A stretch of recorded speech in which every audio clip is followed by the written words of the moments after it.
Espace TV, le 22h.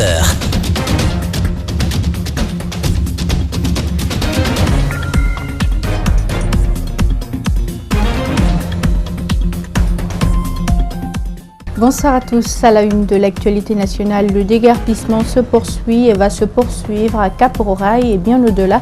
C'est le ministre de la Ville et de l'Aménagement du Territoire qui l'a réaffirmé ce mercredi. Ibrahima Kourouma annonce la mise en place d'une commission chargée de protéger les domaines de l'État dans les communes. L'opération de démolition des maisons à Kipé 2 suscite la colère des activistes de la société civile. Les parents de Marie Lama, c'est le nom de la fillette retrouvée pendue dans une boutique à Yataya, réclament justice. La thèse du suicide par pendaison passe difficilement depuis le 10 février, jour de sa mort. Sa mère, sous le choc, invite les autorités à faire la lumière sur ce drame. Un millier d'enseignants et d'élèves manifestent ensemble dans le centre-ville d'Alger contre le prolongement du 4e mandat du président Abdelaziz Bouteflika et pour un meilleur avenir.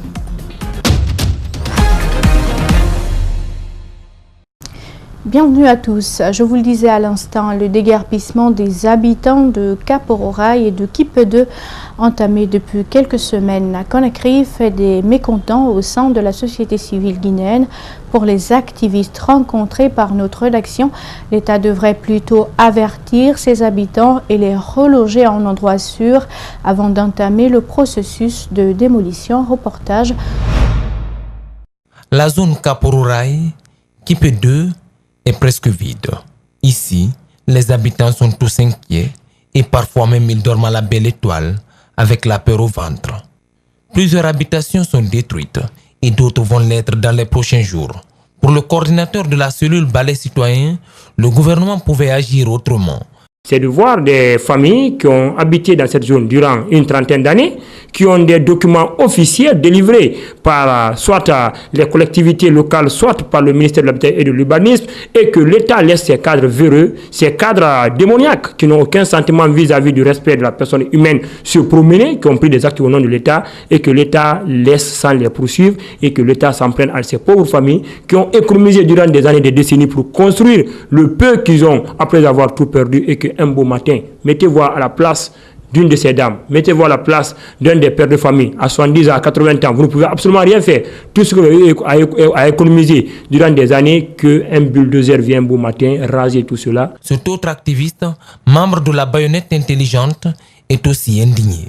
Face à la situation, il propose des pistes de solutions au gouvernement.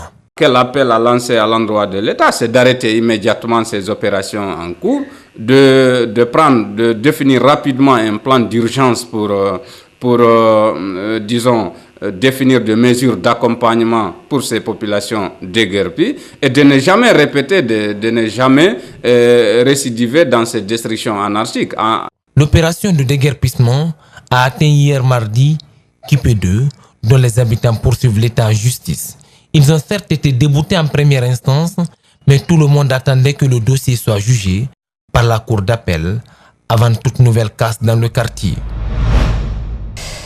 Dans le même cadre, 20 jours après le début des démolitions à Cap-Ororaï et à Kipé 2, le ministre de la Ville et de l'Aménagement du Territoire brise le silence. Ce mercredi, Ibrahima Kourouma a fait savoir que les opérations se font conformément aux souhaits du chef de l'État. Le ministre n'annonce aucune mesure de dédommagement pour les victimes. Pour lui, récupérer le domaine de l'État reste la priorité de son département. Reportage Abdoulaye Sadio Diallo et Yacouba Traoré. C'est une sortie médiatique loin d'être en faveur des déguerpis de Cap-Ororaï et de Kipé 2 que vient de faire le ministre de la Ville, arguant que la zone de démolition est celle récupérée par le pouvoir compté en 1998 et réinvestie par les citoyens. Ibrahima Kourouma soutient que le travail en cours se fait à la convenance du chef de l'État. Aujourd'hui, ce déguerpissement au niveau de Cap-Ororaï se passe, je ne dirais pas sans eux, mais ça se passe dans les conditions les meilleures, en tout cas les conditions souhaitées par le chef de l'État pour éviter qu'on soit dans une situation de cafouillage total. Donc je voudrais déjà saluer l'esprit civique des populations. Toutefois, une partie de la zone sera épargnée, précise le ministre. La zone après les rails, jusqu'au niveau de la clinique mère-enfant, qui est une zone tolérée, et la zone à partir de la route qui sépare les immeubles de Kim, à Kakilouili, Kakimbo, à la route Le Prince, sont des zones qui sont tolérées et vous constaterez qu'il n'y aura aucun dégagement à ce niveau-là. Dédommager les habitants de Kapurora et de Kipé n'est pas la priorité du ministre de l'aménagement du territoire pour l'instant. Dans le programme de Ibrahima Kourouma, il y a une autre urgence.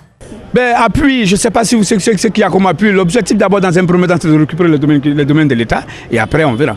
Soyez rassurés que les semaines qui vont suivre le déguerpissement, soyez rassurés que la zone va commencer à être occupée. Ce premier travail achevé, tous les autres domaines de l'État seront récupérés, promet le ministre, même si pour le moment, ni une date, encore moins un site, n'est identifiée. Et le ministre songe déjà au futur. Ibrahima Kourouma travaille à mettre en place une commission qui aura pour mission de sécuriser les domaines de l'État dans le cadre de la vision Conakry 2040. C'est la nouvelle stratégie à laquelle il associe les élus locaux. Le ministre a effectué une tournée ce mercredi dans les communes de Kaloum et Dixine, Alseni Bari et Yacouba Traoré. Pour cette première étape, les communes de Kaloum et de Dixine étaient sur la ligne de mire du ministère de la Ville. Il est question de mettre en place une commission composée de cadres de l'habitat et des autorités locales pour freiner les constructions anarchiques et les occupations illégales des domaines de l'État. Très souvent, il y a des difficultés que nous avons. La première des choses sur laquelle nous tenons et qui est un souci du gouvernement, qui est une préoccupation du gouvernement, c'est de faire en sorte que les domaines publics et les domaines privés de l'État soient sécurisés par les populations. Que tout ce qui est deniers publics, en tout cas tout ce qui est bien, domaine de l'État, qu'ensemble nous puissions les récupérer. Pour que toutes les actions qui doivent être faites pour le bien des populations, ces actions-là puissent se faire et que ce ne soient pas des actions qui demain elles soient faites aujourd'hui, demain cassées. Il ne faut pas que nous soyons toujours dans un perpétuel recommencement. Cette initiative s'inscrit dans le cadre de Conakry Vision 2040. Certes, les élus locaux saluent ce cadre de concertation qui devrait leur permettre d'avoir des infrastructures dignes de nom. Cependant, ils mettent en garde. Il faut que les populations de Kaloum se sentent concernées et impliquées parce qu'on ne va pas casser et demander aux habitants de partir à 40 km. Même s'ils partent, certains partent, mais il faut que leur domaine, qu'ils gardent quelque chose de leur domaine. Ça, c'est important. Ils sont Kaloumka, ils resteront Kaloumka, on ne va pas importer d'autres personnes à Kaloum. Les collectivités doivent être actrices de développement, mais de nos jours, les immeubles poussent. Les baux sont signés à l'emporte-pièce, sans consultation des autorités locales. Désormais, il est question de renverser la tendance. On a des projets de développement, mais avec la concertation, nous sommes rassurés maintenant que nos projets seront correctement soutenus. Parce que nous tenons à changer le niveau de vie, à changer l'aspect physique, à changer la vision de Dixine.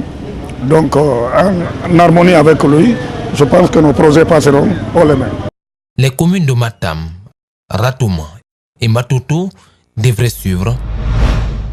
Le fonds de sauvegarde de l'environnement mis en place pour entretenir l'écosystème, son directeur parle des difficultés qu'il rencontre les sociétés minières dont les activités dégradent l'environnement, ne s'acquittent pas correctement de leurs taxes et pour être plus clair, son entreprise et lui-même ne gèrent pas directement les fonds alloués à la Guinée par le Fonds mondial pour l'environnement. Mohamed Valek Touré et Aliou Ballon interrogés suivi.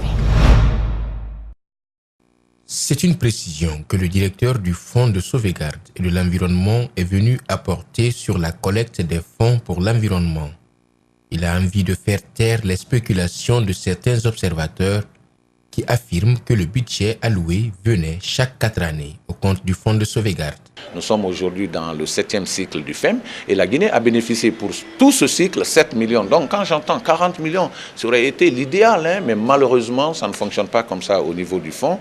Et les ressources que la Guinée reçoit ne viennent même pas au pays, mais ça vient aux agences qui mettent en œuvre le projet pour lequel ces ressources ont été mobilisées. Les subventions accordées par le Fonds mondial sont souvent destinées aux pays vulnérables. Des taxes et redevances environnementales ne peuvent être perçues que si ce n'est sur l'importation des produits chimiques. Et les redevances sont fixées en fonction des superficies équipées. Il y a un arrêté conjoint maintenant qui fixe le taux de base de la taxe. Les redevances environnementales, quant à elles, sont perçues sur les établissements classés. C'est quoi un établissement classé? Dans un français facile, c'est comme une usine Topaz, c'est comme une station d'essence, c'est comme une manufacture. Des produits que nos activités peuvent émettre et qui peuvent jouer sur la couche d'ozone. Après, tu as le mercure. Vous savez aussi que le mercure, aujourd'hui, on a une convention sur le mercure, qui est la dernière des conventions d'ailleurs, la convention de Minamata, qui est rentrée en vigueur en 2017, pour financer des actions de réduction, de diminution de l'impact du mercure dans la nature. Le Fonds pour l'environnement mondial est un mécanisme de convention qui opère dans des domaines comme le changement climatique, la diversité biologique et la diversification. L'engagement revient tout de même aux chargés de l'environnement de prendre donc les actions d'adaptation en vue de valoriser l'écosystème.